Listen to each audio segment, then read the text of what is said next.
Hi hello అండి, welcome back to my channel. So today video ఏంటంటే మీకు already అర్థమైపోయి ఉంటుంది తమ్లైన్ చూడగానే. మనం ఇంట్లోనే ఈజీగా స్ట్రైట్నింగ్ ఎలా చేసుకోవాలనేది చూద్దాము. ఫస్ట్ ఆఫ్ ఆల్ నా హెయిర్ అయితే చూడండి ఎంత ఫ్రీజీగా ఉందో. చాలా డ్రై అయిపోయిందనమాట. ఎందుకంటే ట్రావెలింగ్ అంతా ఎక్కువైపోయింది కదా, అక్కడికి ఇక్కడికి తిరగడము, కొంచెం కేరింగ్ అనేది తగ్గిందనమాట. సో అందుకని చూడండి ఎట్లుందో చూసుకోవడానికి కొంచెం అన్ఈజీగా ఉంది. సో మనము ఇంకా నాకు వేరే ఆప్షను స్ట్రైట్నింగ్ చేద్దామని స్ట్రైట్నర్ తీసేసాను ఈరోజు. సో నా స్ట్రైట్నర్ వచ్చేసి నేను ప్రొఫెషనల్ యూస్ చేస్తాను కదా, సో దానికనేది టెంపరేచర్ కొంచెం ఎక్కువగానే ఉంటుంది. సో దాని టెంపరేచర్ సెట్ చేసుకుంటున్నా. నార్మల్గానే ఇప్పుడు ప్రతి ఒక్కరికి ఆల్రెడీ బేసిక్ అనేది చాలా ఐడియా ఉందన్నమాట. నేను మరీ ఇంత డీప్గా ఎక్స్ప్లెయిన్ చేయాల్సిన అవసరం కూడా లేదేమో. సో కాకపోతే ఒక్కొక్క మిషన్లో ఒక్కొక్క టెంపరేచర్ ఉంటుంది. నా దాంట్లో వచ్చేసి 210 వరకు సపోర్ట్ చేస్తుంది. ఫస్ట్ ఇది గ్రీన్ కలర్ వచ్చింది కదా, ఇప్పుడు రెడ్ కలర్ రాగానే మనము స్ట్రైట్నింగ్ అనేది స్టార్ట్ చేయాలన్నమాట. సో అది హీట్ ఎక్కిపోయింది, మనం స్టార్ట్ చేయొచ్చు అన్నట్లు రెడ్ కలర్ వస్తే. సో ఇప్పుడు మనము ఒక్కొక్క మిషన్లో ఒక్కొక్కలా ఇండికేట్ చేస్తుంది కదా, సో దీంట్లో అయితే ఇట్లా చేస్తుంది అనమాట. 210 టెంపరేచర్ కొన్ని చూపించినా కూడా హీట్ అనేది చాలా తక్కువ వస్తుంది, కానీ దీనికి మాత్రం చాలా బాగా వస్తుంది అనమాట. స్ట్రైట్నింగ్ చేస్తే ఒక్కసారి మళ్ళీ హెడ్ బాత్ చేసినంత వరకు మళ్ళీ స్ట్రైట్నింగ్ అవసరమే లేదు, అంత బాగుంటుంది. కాలేజీ పిల్లలు అయితే ఎక్కువ లైక్ చేస్తూ ఉంటారు నా దగ్గరకు వచ్చేసి, అక్క నీ దగ్గర ఎక్కడ స్ట్రైట్నింగ్ చేయించుకున్నా కూడా వెంటనే అయిపోతుంది, ఇక్కడైతే మాత్రం చాలా డేస్ వస్తుందని మా ఫ్రెండ్స్ అంటూ ఉంటారు. వాళ్ళు కూడా వస్తారు అని చాలా ఫీడ్బ్యాక్ ఉండే.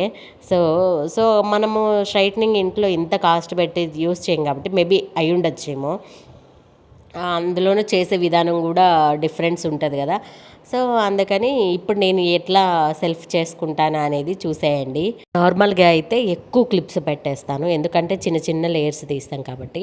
సెల్ఫ్గా అంటే అన్ని క్లిప్స్ అయితే కన్ఫ్యూజ్ అయిపోతామని నేను 2 లేయర్స్గా తీసేసి హెయిర్ మొత్తాన్ని, ఫస్ట్ లేయర్ని నేను ఇట్లా కొప్పులాగా పెట్టేసుకొని ఇంకొక లేయర్ని ఇట్లా చిన్న లేయర్స్గా తీసేసి పైన ఉన్న హెయిర్ని మాత్రం కొప్పుగా పెట్టేసుకుంటున్నాను. మేబీ నాకు తెలిసి ఈ కాలంలో అందరికీ స్ట్రైట్నింగ్ ఫుల్ అందరూ ప్రాక్టీసే ఉంటుంది. బట్ నేను చెప్పే మెథడ్లో చేసుకుంటే మంచిగా ఉంటుంది, హెయిర్ ఎక్కువ డేస్ వస్తాయి. నార్మల్గా అయితే ఎక్కువ పెట్టేసుకొని తీస్తూ ఉంటాము, కాకపోతే మనము హెయిర్ తక్కువ పెట్టేసి నీట్గా చేసుకున్నామంటే ఎక్కువ డేస్ వస్తుంది. మనము స్ట్రైట్నింగ్ చేసుకున్న సాటిస్ఫాక్షన్ కూడా ఉంటుంది అనమాట. నేను ఈ మధ్య ఆర్డర్స్కి బాగా వెళ్తున్నాను కదా, మేకప్ ఆర్డర్స్కి. సో అందుకని ట్రావెలింగ్ ఎక్కువైపోయింది, హెయిర్ కేరింగ్ తక్కువ అయిపోయింది అనమాట. సో అందుకని చాలా ఫ్రీజీగా అయిపోయింది. అందులోని ఇంకోటి ఏంటి అంటే నాకు ఇట్లా స్ట్రైట్నింగ్ చేసి హెయిర్ పెట్టేసుకున్నానంటే ఇక్కడ ఏదైనా ఆర్డర్స్కి వెళ్ళినప్పుడు నైట్ ఈ మధ్య మెయిన్గా నాకు ఎర్లీ మార్నింగ్ ఆర్డర్స్ వస్తున్నాయి. 2:30కి వెళ్తున్నాను, 3కి వెళ్తున్నాను. సో అట్లా ఎర్లీ మార్నింగ్ వస్తున్నప్పుడు ఆ టైంలో మనము మెయింటెనెన్స్ ఎట్లా చేస్తామో, హెయిర్ స్టైల్ అవన్నీ చాలా కష్టం కదా ఆ టైంలో చేసుకోవాలంటే. సో అందుకని ఇట్లా నేను స్ట్రైట్నింగ్ చేసుకున్నానంటే ఒక క్లచ్ పెట్టేసుకొని వెళ్ళినా కూడా సరిపోతుంది, లేదు అంటే ఫ్రంట్ హెయిర్ స్టైల్ ఒకటి వేసి క్లచ్ పెట్టేసినా కూడా అయిపోతుంది. సో నాకు ఈజీగా ఉంటుంది అనమాట ఇట్లా స్ట్రైట్నింగ్ చేసేసుకుంటే హెయిర్ అనేది. సో నాకు ఎక్కువ మెయింటైన్ చేయాల్సిన అవసరం ఉండదు, జస్ట్ క్లచ్ పెట్టేసుకున్నా కూడా సరిపోతుంది అనమాట. సో అందుకనేసి నేను ఇలా స్ట్రైట్నింగ్ అనేది కొంచెం ప్రిఫర్ ఎక్కువ చేస్తాను.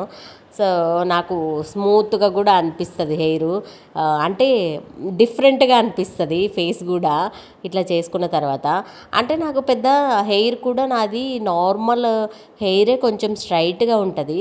కాకపోతే ఈ మధ్య డ్రై ఎక్కువైపోయడం వల్ల కొంచెం అంత డ్రైగా హెయిర్ పట్టుకోగానే అరే హెయిర్ ఎందుకు పట్టుకున్నాం రా అన్న ఫీల్ వస్తుంది.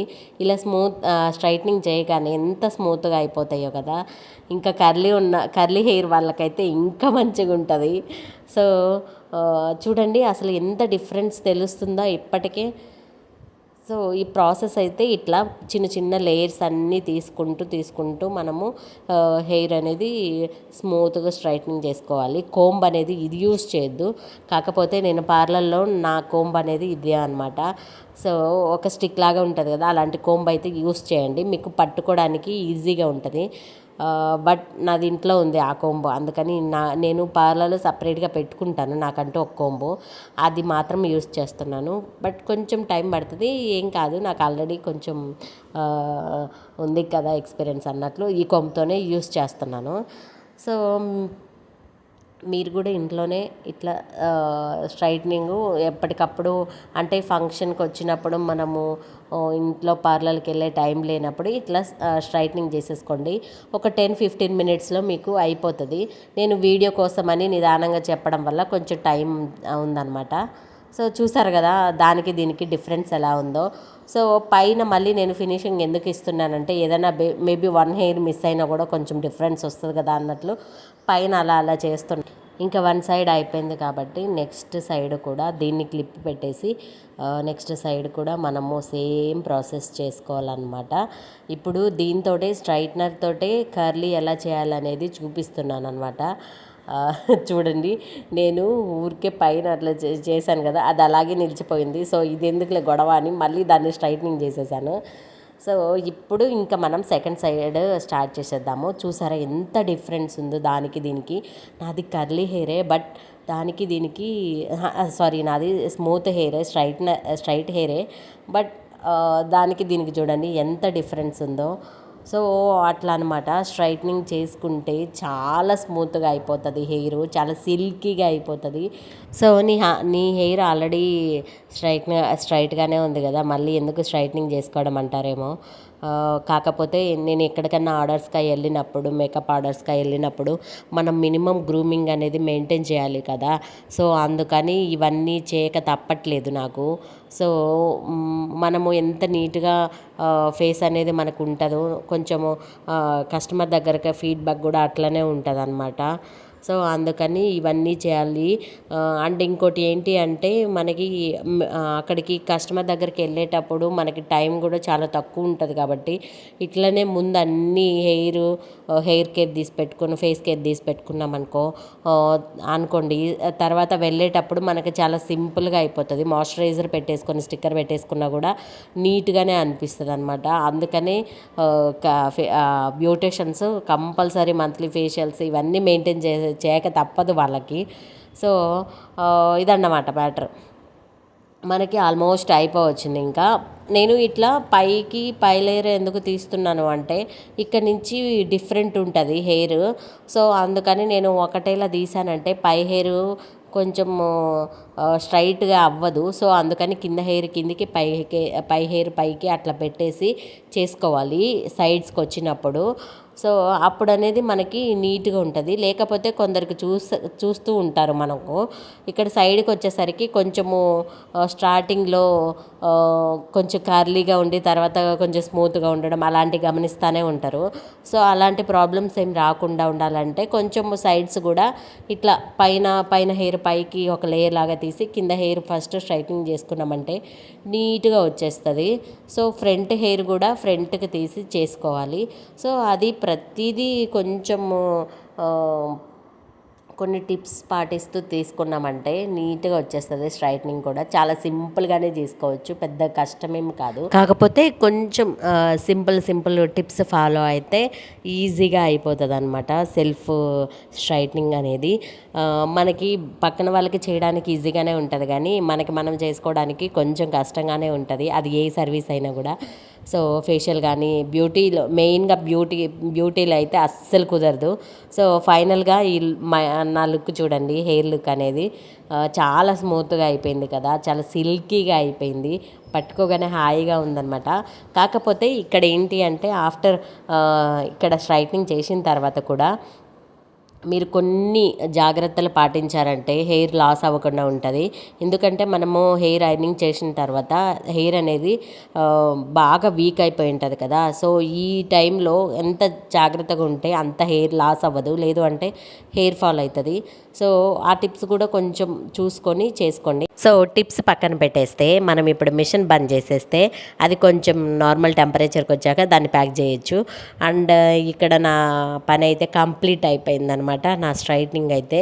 సో నా ఫైనల్ లుక్ అయితే కంప్లీట్ అయిపోయింది. ఇప్పుడు నేను ఏ హెయిర్ స్టైల్ అయినా వితిన్ సెకండ్స్లలో నేను వేసేసుకోవచ్చు. అండ్ కొంతమంది అడుగుతూ ఉన్నారు ఫ్రంట్ హెయిర్ స్టైల్ చెప్పండి ప్లీజ్, ఈజీగా చెప్పండి అని.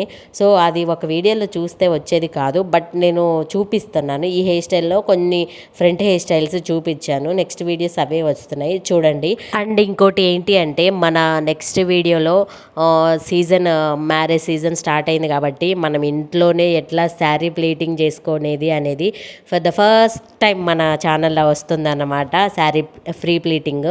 So don't miss it. And ఎవరైనా నా ఛానల్ ఫస్ట్ టైం చూసిన వాళ్ళైతే please subscribe to my YouTube channel. ఎందుకు అంటే ఓన్లీ సబ్స్క్రైబర్స్ కోసమే నేను ఈ స్ట్రైట్నింగ్ వీడియోస్ కానీ శారీ ప్లీటింగ్ వీడియోస్ కానీ ఇవన్నీ చేస్తున్నాను. సో ఎందుకు అంటే ప్రతిరోజు ఒక కొత్త వీడియో నా ఛానల్లో రావాలి అని డిసైడ్ అయిపోయాను అనమాట. సో అందుకోసమే. సో ఫైనల్గా మన లుక్ అయితే కంప్లీట్ అయిపోయింది కాబట్టి మన సెట్టింగ్ స్ప్రేతో ఇట్లా ఫినిష్ చేస్తున్నాం అనమాట.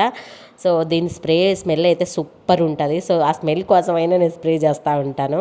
సో అదండి ఈ వీడియో మీకు నచ్చిందని అనుకుంటున్నాను. ఈ వీడియో మీకు నచ్చినట్లయితే తెలుసు కదండి ఏం చేయాలో. Please like, share and subscribe. So ఎందుకు అంటే ఇప్పుడు వచ్చేసేదంతా మ్యారేజ్ సీజన్ కాబట్టి ప్రతి ఒక్కరు సజెస్ట్ చేస్తూ ఉంటారు సెల్ఫ్ గ్రూమింగ్ గురించి.